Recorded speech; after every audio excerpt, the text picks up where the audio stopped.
I always start with a giggle. Hi, and welcome back to another episode of the Mind Management Mentors podcast. I'm a big believer, I'll say this again, if it's in the mind, it can be managed.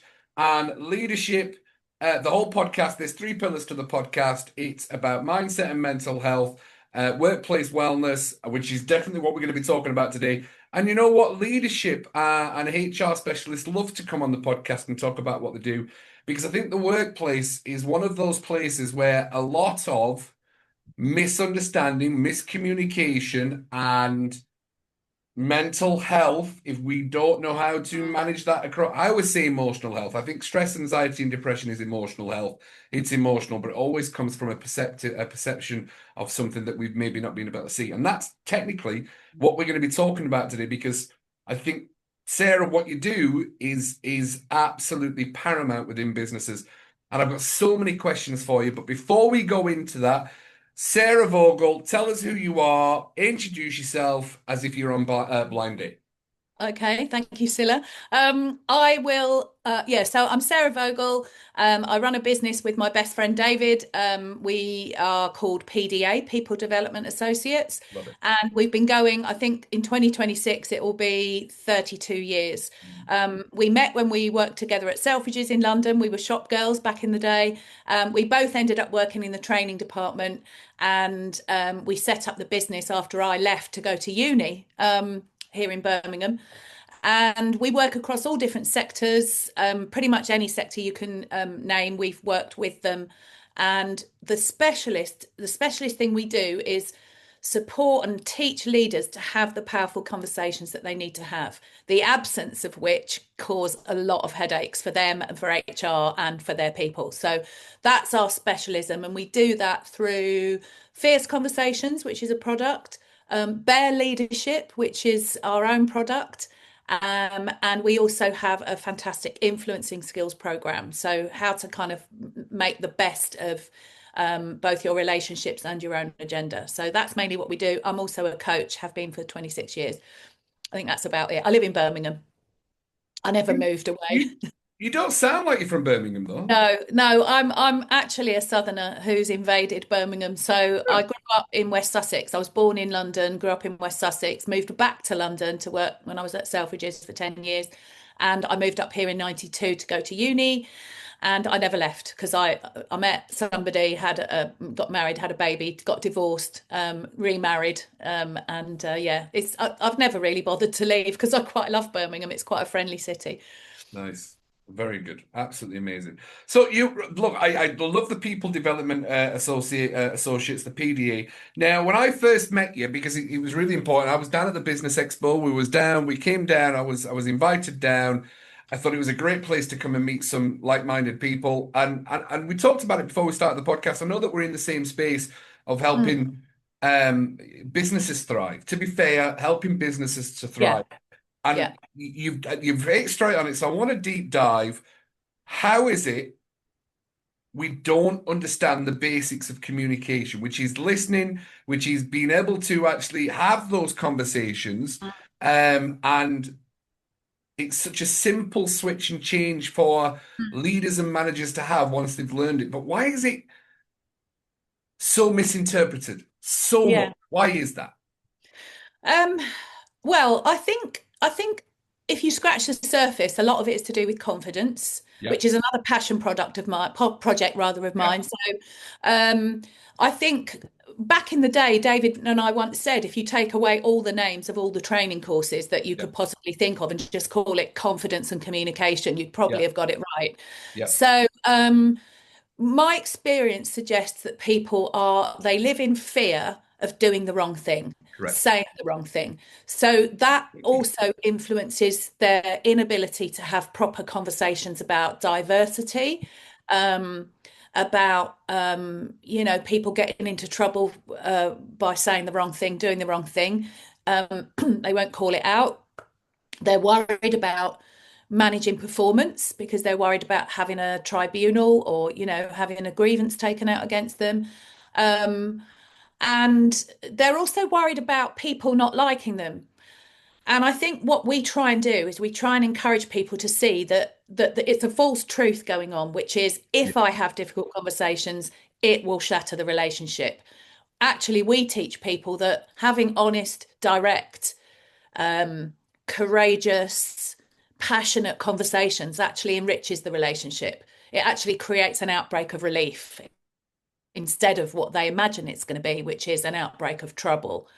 And so when organizations come to us and they say, we don't have a culture of conversations, we have a culture of, I try to manage you and the grievance happens, we have a culture of artificial harmony, that they want to have a culture of transparency, honesty, integrity, all of those things that you and I will love.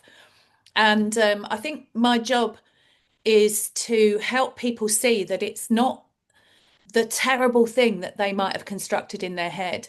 And different generations have different ways of tackling things. I mean, when I grew up, when I was in my first job, it was all about hierarchy. It It was was all about hierarchy. obey your elders, Yeah. be quiet, do as you're told. That's how I was schooled. That's how I went into the workplace. And if you look at now, the youngest of generations in the workplace aren't like that.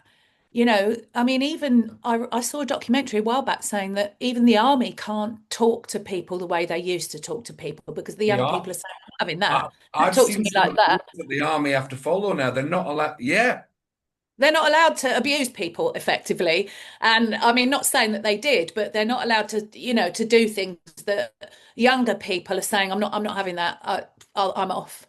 And I think, the difference between how we need to keep people engaged and committed is to make them feel like they matter. I mean, on our website, it says that we firmly believe that people want to be seen and heard and to know that they matter.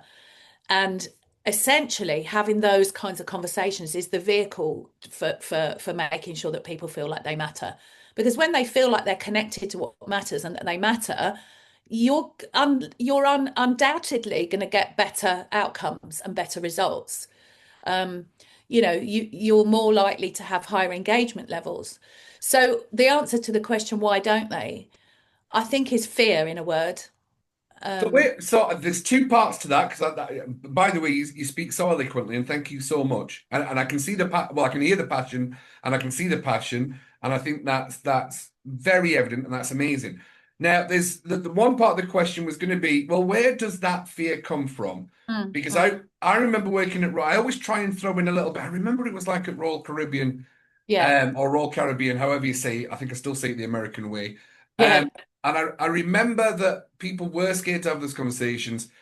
I used to struggle with to be fair, the ones that I knew were going to be an emotional outburst. You yeah, couldn't yeah, have that conversation without an automatic firework going off, even if it was yes. like, hey, how are you today? And it was just an emotional outburst. But I also, after the training that I got with Royal Caribbean, I remember that I actually gave one of the employees a performance opportunity log and I called out a behavior and technically it was written and documented and HR came back to me and went, you could not have worded that any better. Because Right. I called out someone who kept using the menopause as an excuse. Oh, well, I'm going through the menopause. I'm like, well, I know you're going through the menopause, but we can't scream and shout at the guests.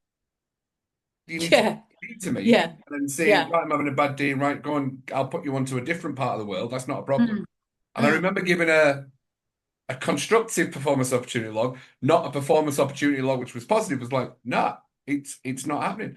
And I remember they went to HR and they went, to be fair, I don't think I'm going through the menopause and I don't shout at the guests. Mm, Thank you mm. so much. And it was a courageous conversation.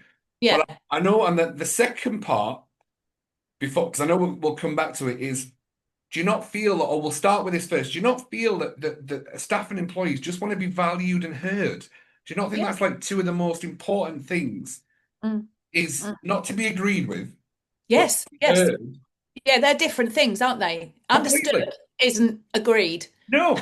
Is not agreed. Yeah, And this is some of the trainings I've done with like if you allow them to feel heard by simply mm, echoing back, it kind of sounds like you're really frustrated with this. Is this something we can do move forward? We're like, oh my yeah. God, why haven't? And I know it's a and I know that we're in the business and we're like, it really is so much more simple that people just want to be valued and they want to be heard. They do. They do. And They do. I know. It's a human condition, and I think even people that think they don't want that probably do. Or, because I recognize in the big diversity of personality types and styles and neurodivergence and all of that kind of stuff, people don't always want to be, mothered. They don't want to be mothered. They don't want to be parented. Um, and so it's not about saying they're there, oh, it's about saying, we're adults and let's hear each other. And again, what you said about the menopause, I think that's we talk about using and because this is true and this is true. So I understand that you're going through a difficult time with menopause and you can't shout at the customers. It's this is true and this is true. So you're not kind of dismissing either. It's like I love you and I need you to pick up your socks and put them in the laundry basket. You know, right? I care about you and we need to get the job done. So what can we do about it? Because collaboration is another thing that is fairly new to the to organizations, that leaders don't have to carry everything on their shoulders. They don't have to micromanage, they don't have to make all the decisions, or if they do, they might want to ask some people what they think about that decision. Um, and yeah, I think allowing people to feel like they've been engaged with, we again, I want to come out with all these kind of little pat phrases, but people care about the decisions you make, but they care more about how you make them. And if you're making a decision that you've actually tapped into what all the multiple competing versions of reality that exist out there, you can probably find that even if you didn't take my idea on board, if it's obvious that you really listened before you made your decision, then you're more likely to have an engaged workforce rather than somebody who goes, well, they were going to do what they were going to do anyway, and they pretended to ask us. Pretendy consulting, go back to the 80s. It's really important. And the other thing you said was about you mentioned the sort of fear factor, they fearing emotional outbursts. I would say you're right that a lot of people, when I say to people, when you open up a difficult conversation, in fierce, we call it a confronting conversation. But actually, although that sounds really aggressive, actually in my mind, I call it a resolution conversation. So Yeah. that's the ethos of it.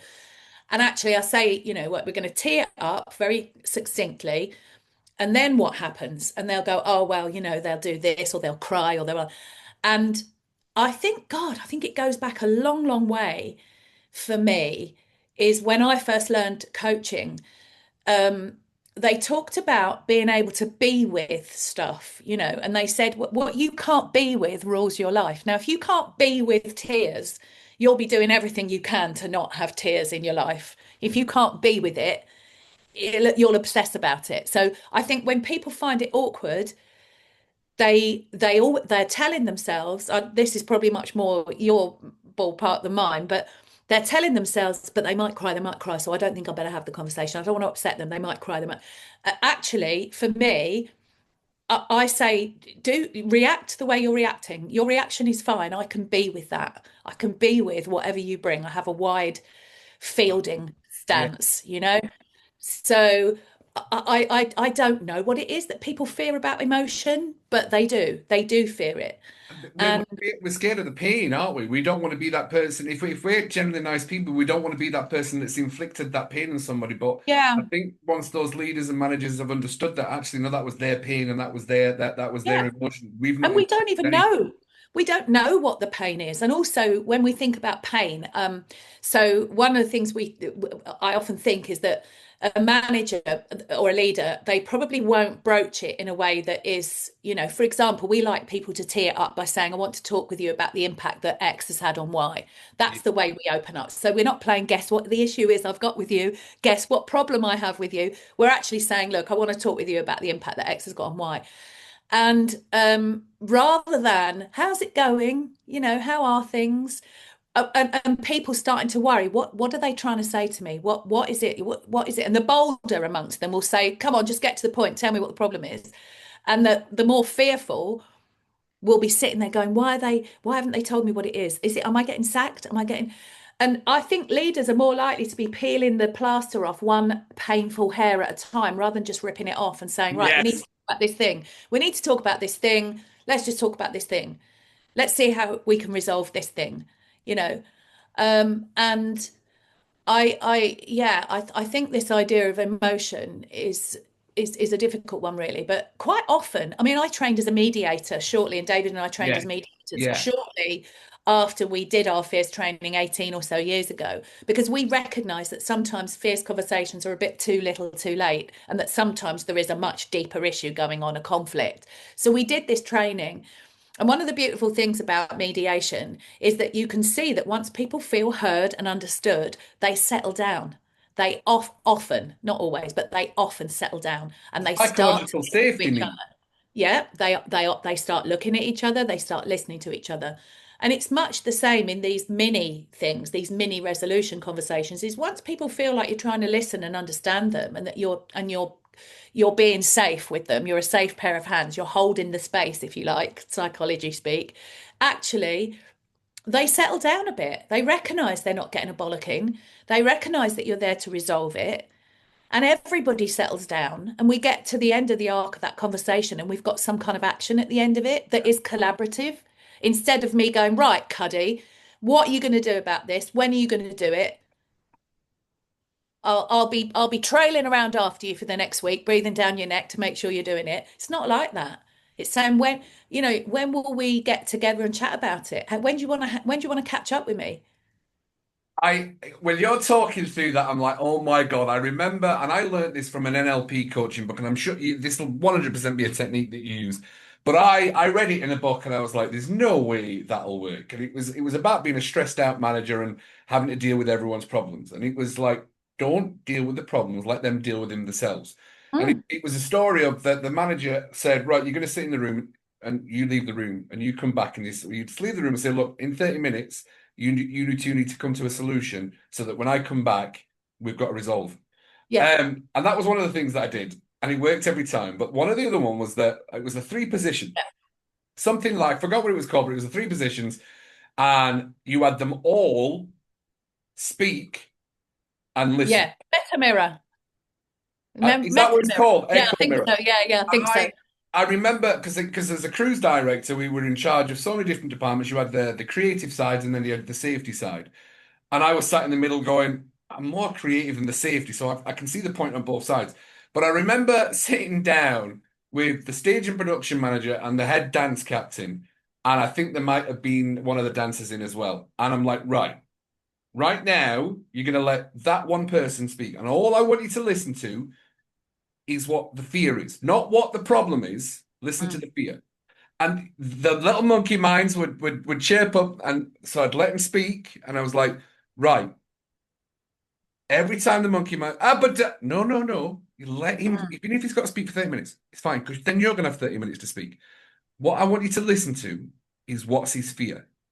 mm. And we did it for 15 minutes. And after 15 minutes of them all speaking, you had the dance captain saying what their fears was. You had so it was never even a problem anymore. Then you had the No, stage and production manager go, oh, well, this is my fear. Oh, well, this is my fear. And I think the dancer who had been involved was like, oh my God, this is my fear. And within 15 minutes, they were all like, oh, so you're not mad at us on? And we helped them dissolve their own amazing. conversation, Yeah, and it was done in 15 amazing. minutes. And then they went back on stage and they created a courageous run there, and they all came back after. Thanks, Cuddy, for that. And literally, I was sat there going, I actually didn't do anything. You all did it Yeah. yourself. You saw each Yeah. other's point of view. Absolutely. I love that. I love that. And I think, people don't realize that when they're doing the right thing, when they're doing things like that, it's going to take them far less time, save relationships. Yeah. And I often say to people, what I'm teaching you is not going to cost you more time or more money. No, It's it'll actually going save. to save you. It will save you, and it will save your relationships. And in some cases, it will save your results. Just something you reminded me of when you talked about that, the meta mirror, sitting in different seats and understanding Yes. them. I've used that in conflict management before. I think it's really helpful, very powerful. Um, one of the other things we teach, and we do this in Bear Leadership, BARE, by the way, as in stripped back, All fundamental. right. One of the things we do is rather than teaching people how to listen, which most people think they've already been taught how to listen. So They I haven't. don't teach They active. haven't. No, they haven't. So what we do is we teach them where to notice where their focus is, and we can make the connection between where your focus is and how you listen, and where your focus is and what kind of a leader you are, right?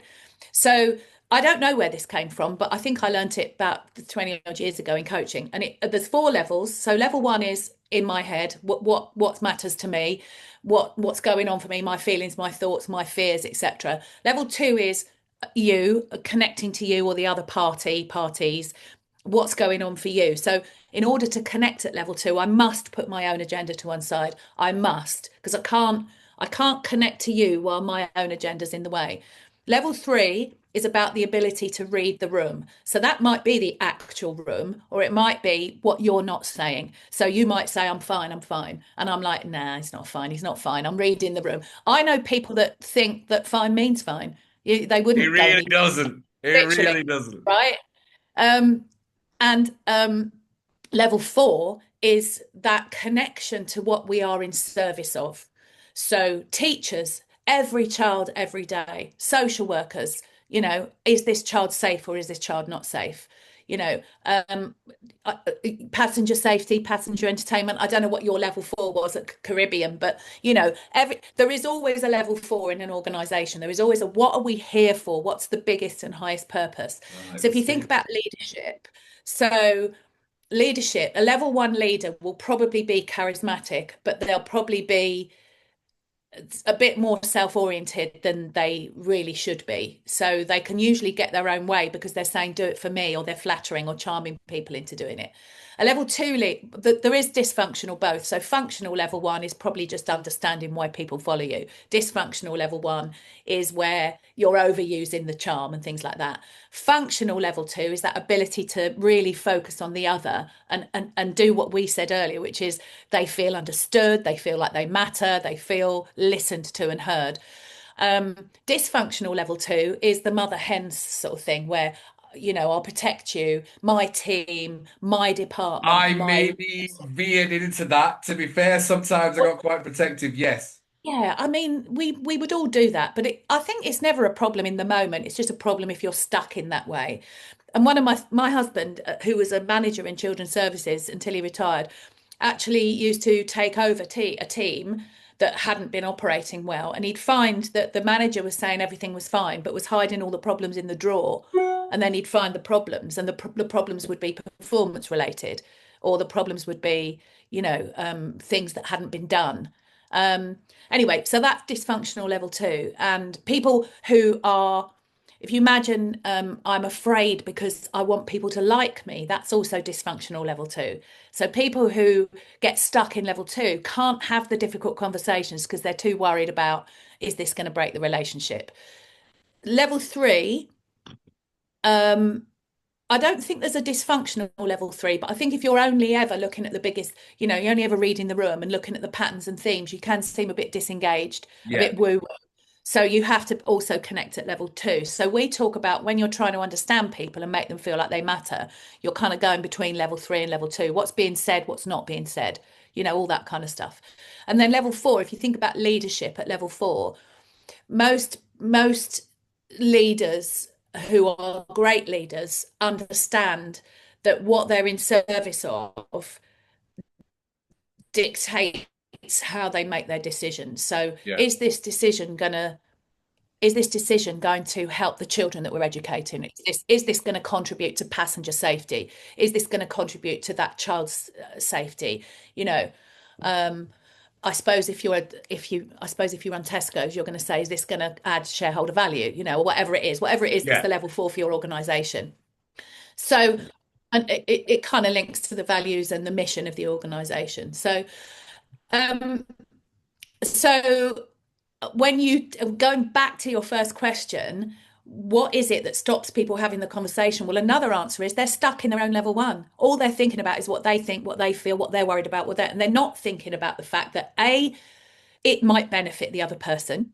Remind me to tell you something about it benefiting the other person. And B, is having that conversation going to help the level four, is it? Because let's face it, if you were a nurse and somebody hadn't confronted your behaviour and hadn't had that conversation with you, then you're going to go off and do it again. And actually, if you're in service of patient wellness and health or patient survival, you're not making the right decision, are you? No. You're not, to have the conversation is to be in alignment with the so what of your organization. Because actually, if I don't have that conversation with you and we don't correct this issue, then you're going to go off and you are going to do things that are against what we're here for. Yeah. So I think that's another thing that kind of stops people. And then there's all sorts of other environmental factors, like we're going through change. I'm worried for my job. I've got issues at home. There's all those things as well, which, as you said, you find out if you stop and listen, you If find out what else is yes, going on. you fight your so stop the buses. Mm. So you have just described all those different levels, and I think when we look at this, a lot of people are going, "Well, I don't even know what level I am." I think a shining example and a great comedy character is David Brent from Mm. The Office. So what Yeah. kind of level, or because David And Brent, if you saw behind the behavior, it was a constant need to be loved and liked and appreciated, right? I mean, that was the whole thing about that. That was the sadness behind the character, is he just wanted to be loved, liked, and respected. yeah. So where Yeah. does that come up on the one, two, three, four? Uh, well, I don't think he was ever at level four because I don't think he ever thought about what are we in service of. He was in service of his own kind of needs, his need for attention, his need for love, but also his need to be seen as something. I'm a comedian. I'm a good bloke. I'm funny. People love me. But that was his self-talk, wasn't it? Because actually, it clearly wasn't true. Yeah. You know, Right. Yeah. Yeah. Yeah. wasn't funny. People didn't love him, etc. So I think he was a combination of level one because all he was thinking about was how he was coming across, and that slight dysfunctional level two where he was trying really hard to get people to like him. It didn't work, of course, It was that because we need to all be see, liked. Yeah. yeah, and that we all see that kind of pick me as the young people, the try hard, you know. And I mean, every trainer I know, when that episode went out where he started playing his guitar in the training room, we all went, "Oh my God, the bum holes clenched." We rang each other up and went, "Oh God, isn't that just how we don't want to be?" But we've all said that thing. I mean, back in the day, we are older. The video's a bit 80s, but anyway, even the trainer that was in there was awful. But yeah, when he did that kind of thing about playing the guitar, I mean, everything he did was kind of self-serving, I would say. And also, he wasn't very good at reading the room, was he? So he'd make really No. ridiculous comments, No, it disable wasn't. people, or do a black accent or something, and so he kind of trod on the toes of all the levels, I think, really. Um, But yeah, then you talked about Robert Redford, and his level of leadership at the Sundance Festival. yeah, So, touch yeah. on that. So What a level four characteristic is. yeah, well, I think what I learn about Robert Redford is when he was running the Sundance Festival is that he was very clear about what he was in service of. And what that led to was him starting meetings by saying, "Tell me what I've got wrong. Tell me where I'm not, where I don't understand, or tell me what I don't know." So I think that humility of being able to put his own agenda to one side, like what he was thinking and feeling, he put that to one side and said, "Right, help me understand what's going on here." And I think that is really beautiful, level two, as well as level four, because he was doing it in service of having the best possible Sundance. Perfect. So, we don't do politics. However, I'm going to ask you a political question Go on on. leadership. Yeah, go on. Where does Keir Starmer come on that? It's very difficult. It's very difficult for me to comment without being super critical of politicians.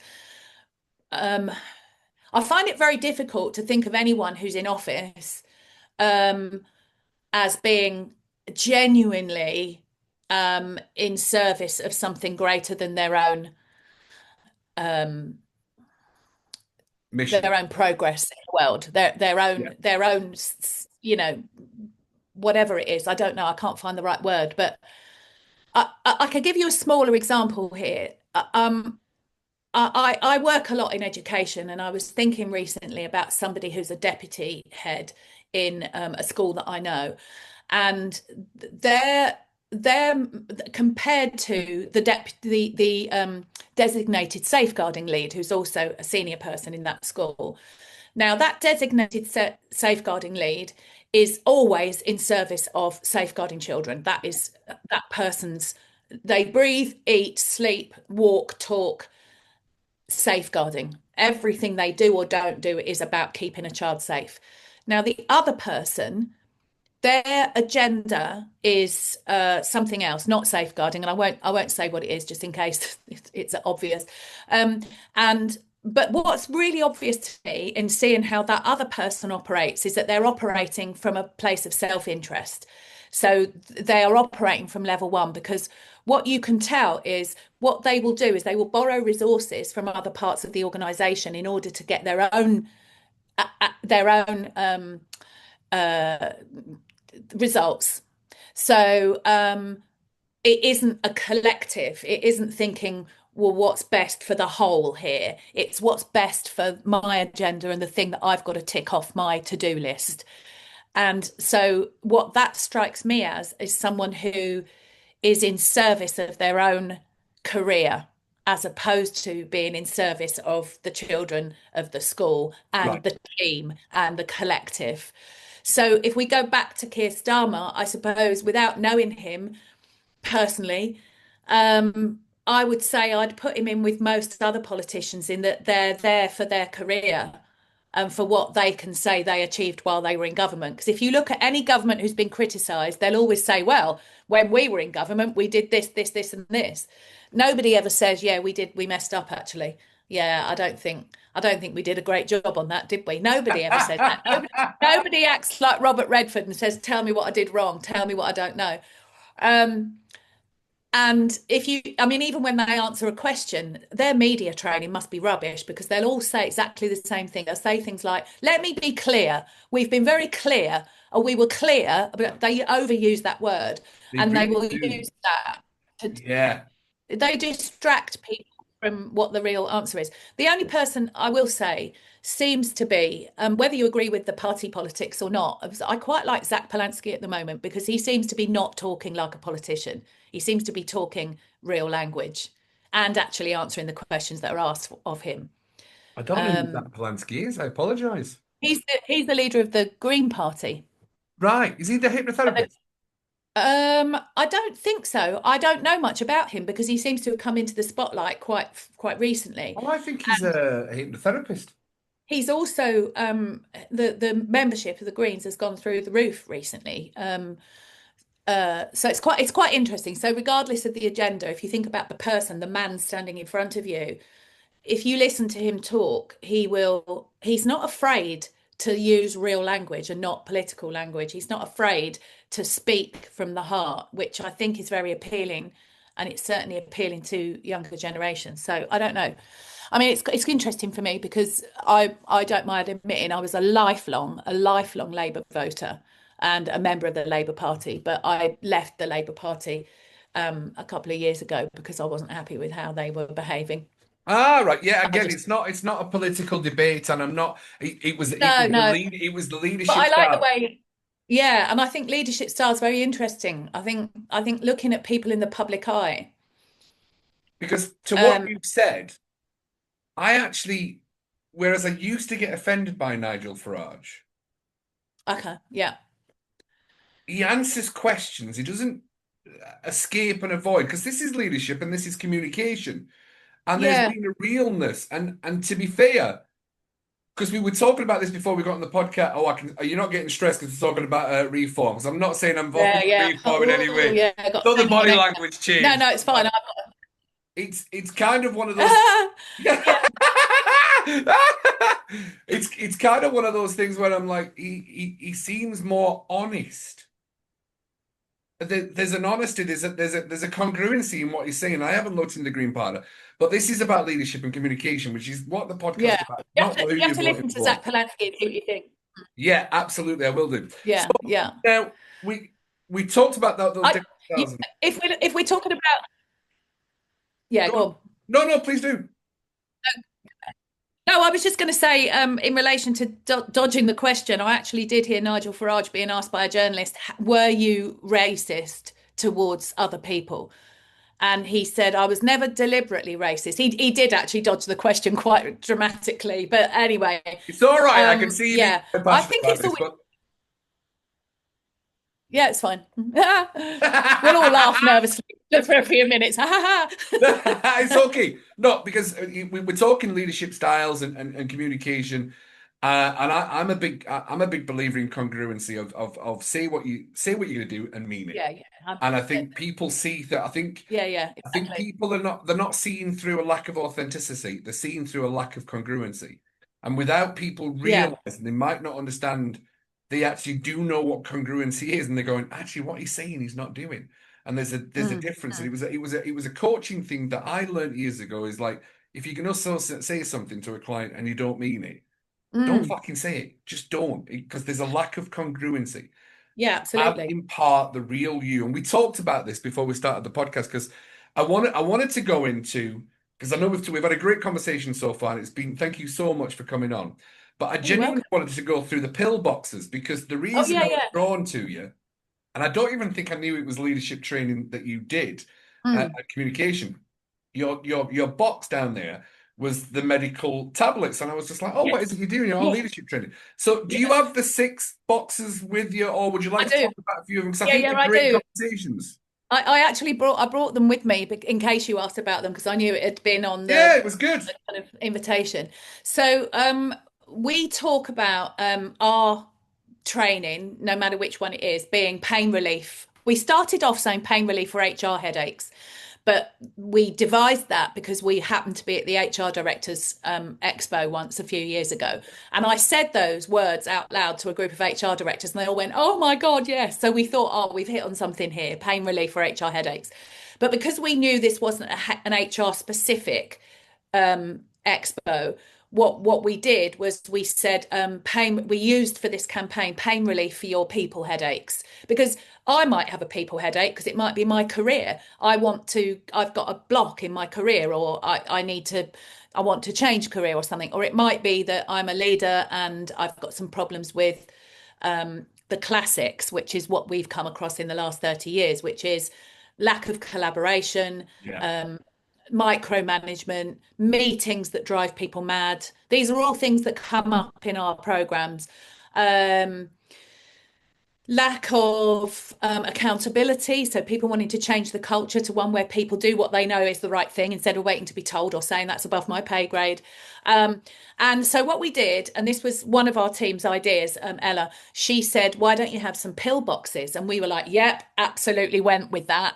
And what we did was we designed these 6 drugs, if you like, and we designed them to look like pill boxes. Yeah, they were And brilliant. so I'll tell you briefly. So my favorite was accountability, because it cracked me up. And it says on the box, for relief from lack of ownership and follow through, take one daily as prescribed.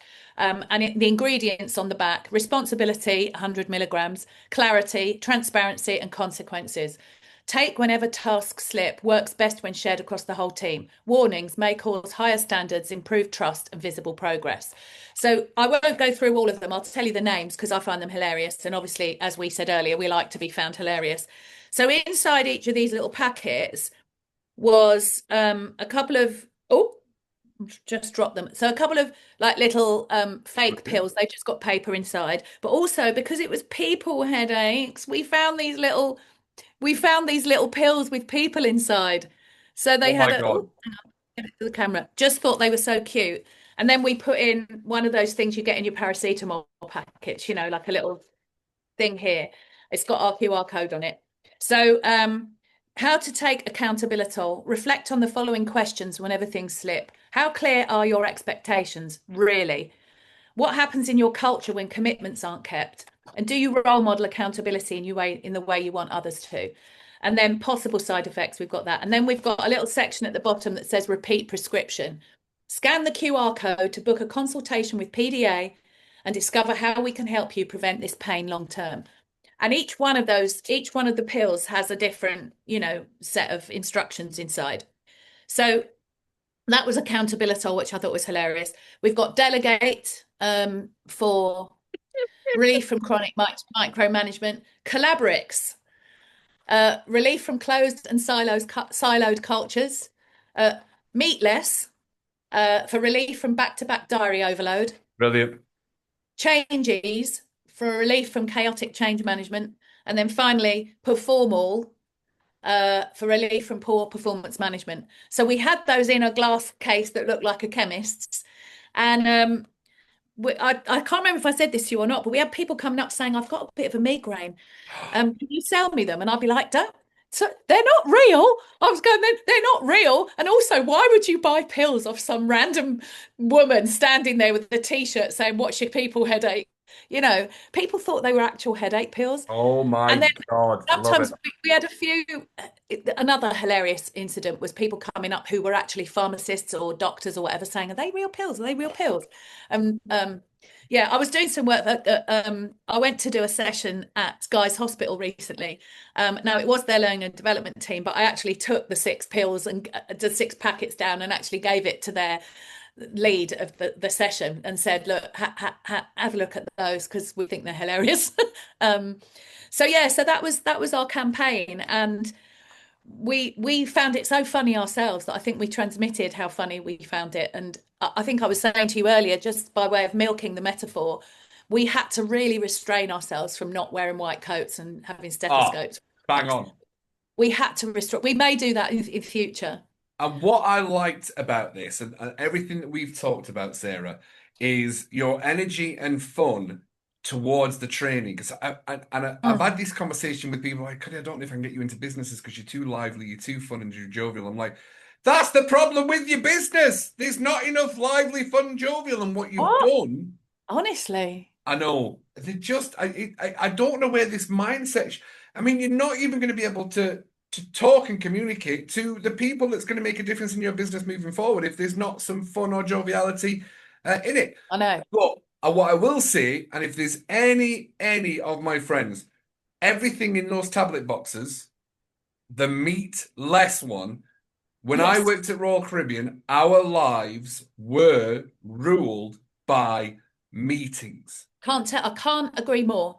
And You know what? if anyone at Royal Caribbean is watching this, you need to get in contact with Sarah because Yeah. the training that you'll do will genuinely, it was just meeting after meeting. We used to, in a 12-hour day on the port days, and I don't know if it's changed because I've not been there for about 5 years, but there was some days you're in a meeting from 7 o'clock in the morning till Mm. 3 o'clock in the afternoon.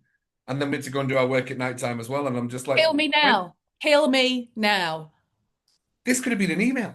Yes, yes. Well, This, we do have a solution for that because we teach a process. So one of the fierce processes is called a beach ball meeting, or sometimes it's called a team meeting, but they colloquially call it a beach ball.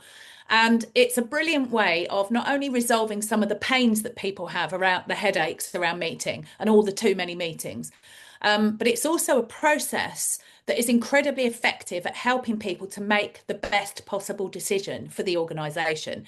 So the secret to it is prepare in advance briefly. So prepare to think, what's the issue? Why is it significant? What have you tried? What are you thinking of trying? What's at stake if we don't resolve it? And what help do you want from the group? So there's a form that you fill in beforehand. And then the second secret is think about who you're inviting. So is it the same old people? Or have you really thought about who will be affected by this? Whose perspective do we want to learn from? Who do we never ask to come to our meetings? And then the third secret is you time it. So you have 2 minutes to tee it up and maybe another couple of minutes for people to ask any questions. Then you open up the floor for discussion. Then after a set amount of time, you say, right, stop the discussion now, 5 minutes on your own to think about what would you do if you were in my shoes? Write it down, read it out, hand it in. And then you go away and you think about which of those ideas. So what you do is you take away everybody's ideas and you think about what is it that I think I will take from that in order to make the decision. And you can get the most, I mean, people are blown away by how many brilliant solutions they get to an issue that is Yeah. within half an hour. Never mind hours and hours. And before I start that session, I always like to find the pain in the room and give it a good poke. So I always say sadist. But I always say, have any of you ever sat in a meeting and wondered what the hell am I doing here? Oh Have you yeah. ever sat in a meeting and thought, I know this isn't going to work, but if I say something, it's going to go on longer than it needs to. Have you ever sat in a meeting and thought, we're not talking about the real issue, we're talking about a side issue, we're tiptoeing around the issue? Have you ever sat in a meeting and haven't got through the full agenda? Have you ever sat in a meeting and it's overrun the time? Have you ever sat in a meeting and not really been aware, not really been clear that you're getting to the ground truth, that people are really being honest and open with you? I promise you, in 18 years of teaching it, always all the hands go up. And Oh yeah. then they recognize that actually if they change. Now, you can't substitute every single meeting for the beach ball meeting because it's useful for high stakes decisions, for rollouts, for evaluating options, and solving problems. But it's not like if you're thinking about using it for something that isn't about consulting people, then you might not bother. But Yeah. it's really useful for when if I've got to make a decision and I think, do you know what? Why would I let that weigh heavy on my shoulders? What I need someone from dancing, someone from catering, someone from passenger help, someone from safety. I need someone from, this is you, by the way, I'm being you right now. I need I need these different people so that all the stripes of the beach ball, that's what it means. All those stripes are represented. And I can do a Robert Redford and say, right, what do you think, passengers? What do you think, dancing people? What do you think, catering people? What do you think, safety people? What am I missing here? Have I forgotten something that I need to incorporate in this decision that I'm about to make Yeah. about whatever it is? So, and again, there's that whole thing of sometimes you need to put the ball in their court. You need to say, what's the best, what do you think the best thing is that we could do about this?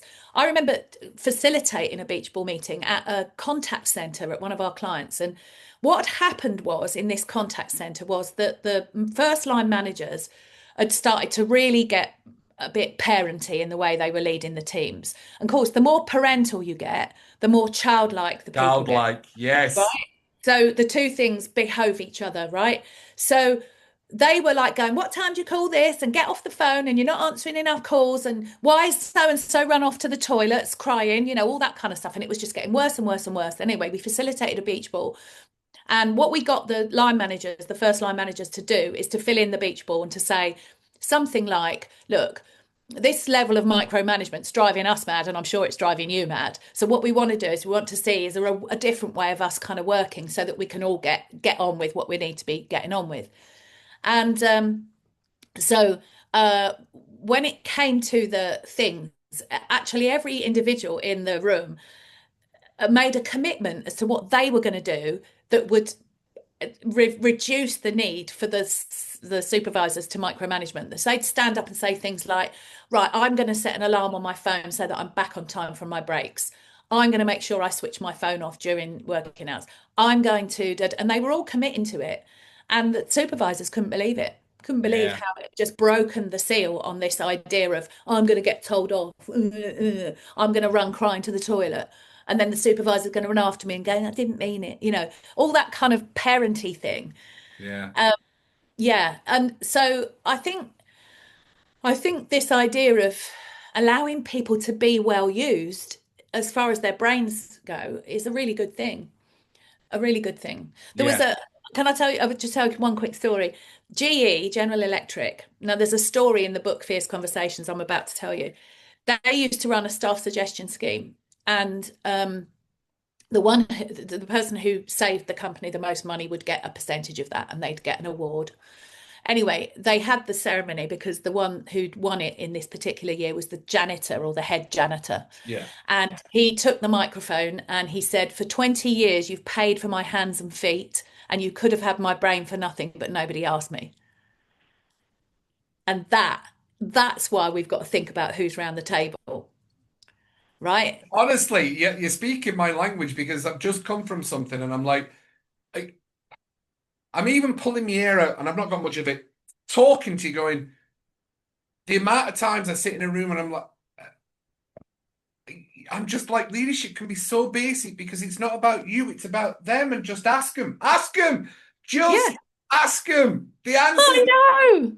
The answer's in the room. the They're answers clever in the room don't people. have to come from you. The answer's there. And I'm sat there just going, Yeah, this is really basics. How is, and I'm sat in a room with yeah, people that are technically massive leaders of corporations, and I'm yeah, not. And I'm just sat there going, how are you missing it? How are yeah, you yeah, missing it? yeah. Well, the other thing is that if people aren't speaking up, so there's another layer underneath this. And one of the things we talk about in Fierce is are you creating, so the more senior the manager, the more senior the leader, the more I'll ask this question. Are you creating a culture around you in which people feel safe to tell you their truth?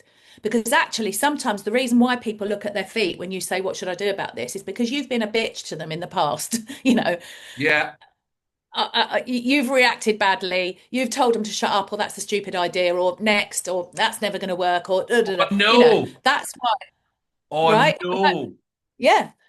You And when know, as part of that beach ball process, when people read their stuff out, we say, do not evaluate it. Say thank you and move on to the next person. Because if you start going, oh, brilliant, Cuddy, yeah, nice. Oh no, we tried that before. Oh no, that's gonna not gonna work. Oh no, we haven't got the budget for that. If you start evaluating as you go around, people will go, what's the point? What's the point of me saying that? You know, and do you know what? I'm remembering the time when I used to do that and when I stopped doing that. And I was just working with another business, and I said the one of the bar managers had come up and he'd got three ideas. Technically, they were bad ideas, but the manager yeah, straight away, the big manager went, no, there's not enough revenue in that. And I went back to him and I said, look, I'm going to be honest with you, right? When you get his job, because you will eventually get his job, when mhm, somebody comes to you with an idea, say yes, run it, and go for it. yeah, Why would you do that? I said, but because they're going to figure it out themselves. It was a bad idea, and you were never the one to tell them in the first place it was a bad idea. mm, Plus, most people won't follow through. They think they've given you an idea, and you can run with it, and you start doing their work for them. I went, let them do the legwork, let them do the work, and they'll either not do the bad idea in the first place, or they'll find out, oh, it wasn't a good idea for this reason, but I can do this instead. Then you've got them yeah. thinking for themselves, and they're doing it themselves. Absolutely. Well, that's another really important thing. So the delegate thing, the Yes. delegate, it's about we teach a model that helps people to um, be really crystal clear about where people's decision-making authority lies. So we use a process called the decision tree, where we say, for example, in that situation, that person might have been given that project at what we call leaf level. Thinking about a tree, leaf level. Leaf level means full autonomy. Go and do it. You don't have to report back to me, right? Now, you might give that to people who are a safe pair of hands, right? You might give that to people who have done it before. A safe pair of hands. They're really good at it. You know you can leave them to get on with it, and you don't need a report. Trunk level is where perhaps you might need a report from time to time because you might need to pass that information on up the line yourself, for example. But if somebody has been doing it great at branch level, if their reports of there's no anomalies, there's no issues, you can move that to leaf level because you don't need to do it like that because you've always done it like that. If they're performing okay at branch, then they can move to leaf. Now, in the case of the somebody who says, I've got an idea, I'd like to give it a go, what I might suggest is that they start at trunk level. Now, trunk level means you let's say I was giving you that project at trunk level. What I would say to you is go and make all the decisions you need to make, go and do the research, go and come back to me with the decisions you've made, but just run it past me before you take action for Yeah, safety reasons, that's for it. safety That's and increasing the safety, plausibility increasing the reasons. fear, and allowing autonomy. Love it. Yeah. And what happens with with trunk is that once you're making great decisions, your confidence has improved, your muscle for making decisions has improved. I can say, look, everything you've done at trunk level has worked out okay. I now trust you to have it at branch level and then subsequently leave. So people are always pushing towards the edge of their capability. And then there's one more, which is root level, and that's a beach ball conversation. So if I give it to you, if I give it you at root level, I say to you, look, it's a fantastic idea, but what you're going to need to do before you make a decision about how you do it is you need to interrogate a lot of reality. So go and have a meeting, invite a dancer, invite the thing, invite the da, da, da, and then make the decision about whether you go ahead and do this or not. So it kind of works with the other model as well. I love it. Yeah. Sarah, can I'm conscious of time, and I think this has been one of the loveliest conversations I've had. Oh, And for us to vibe like we have, and for me to take so much away, but also to have when that little monkey mind pops up going, is it me? Am I the one that's wrong? Am I seeing things differently? To then become, no, and I know it comes back to that. Do you want to be right or do you want to be happy? oh, I But, love that. It's one of my but favorite things. I know, but sometimes I'm like, I actually think I want to be right on this one because it's doing me nothing. I'm going to choose a lack of happiness because I'm like, they need to be told. And I know that's a thing, but there's you know that Yeah. two levels. Do I want to be right or do I want to be happy? 9 times out of 10, I choose Yeah. happiness. But there's always that one point where I'm like, no, I'm Yeah. gonna have to be right on this one. I'm gonna have to Yeah. be right on this Yeah, one. absolutely. It's Well, you been a wouldn't be pleasure. surprised to learn we do talk about that as well in Fear. So we talk about is your mindset, is your lens through which you're viewing whatever situation, person, Yeah, department, area, company, is that getting you the results you're looking for, or is it not? Is it moving you towards your results or yeah. moving you away from your results? So the right or happy thing is often I'm going to dig in because I know I'm right, but actually well, anyway, I'm not arguing with you because obviously if you're agreeing with me, you must be right. So, but yeah, no, I've really enjoyed it as well. It's brilliant. I hope it's helpful to someone listening because No, that's they my will. I am literally obsessed with being helpful. Obsessed. So am I. And I'm not saying that we're the same in any way, but sometimes I get told, Cuddy, you can be too helpful. Shut up sometimes. I'm like, I know, I get that. Yeah. But Yeah. what I will say is I know you've got more to talk about, and that'll be on another podcast there if you want to come back. I'd love to. Yeah, always, I always. know, I love I know there is so much that you want to talk about, and I know that fierce conversations and that partnership is going to be another conversation, and I think mm. that's really going to be something we can talk about again. It's been a pleasure having you on. Before I wrap up, is there anything else you want to share as your final moment? Um well, I mean, what I'll say what we say in Fierce, and that is that while you can't guarantee that any single conversation is going to change things, change the life, the relationship, the company, any single conversation can. And that is a beautiful moment for us to finish on.